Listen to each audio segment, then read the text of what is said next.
kapag hindi ako pinatakbong senador ng COMELEC, lahat ng mga taong involved na ako ay i-disqualified sa pagiging mahirap, ay isinusumpa ko ang mga taong yon at idideklara ko na pinakawala kayong kwentang ahensya ng gobyerno. Kapag namatay ako, dinideklara ko na, babalik ang kaluluwa ko, parurusahan ko na kayo. Ako po pala si Minister Eric Aboy Nagapatan, soon sa Prime Minister of our government. Sapagkat kausap ko ang lahat ng mga hari ng mga bansa, by this 2025, wala na pong bibili ng bigas. Wala na magbabayad ng tubig.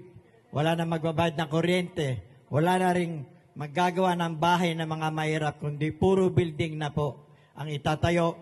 At ang isa pa, ang pera ng 800 quadrillion na hindi na withdraw ni President Bongbong Marcos sa London, iniwan sa akin ni Doña Jose Padrilin Marcos.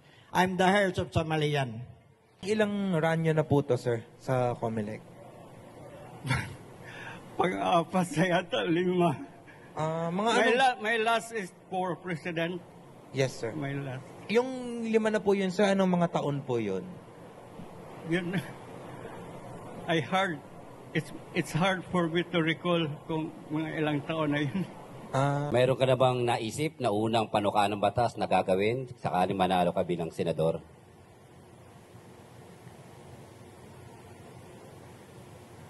Wala pa po sir sa ngayon, pero pagsikapan po natin po pag nadiyan na yan sir, pag naganap na po ang eleksyon. Thank you. Apo.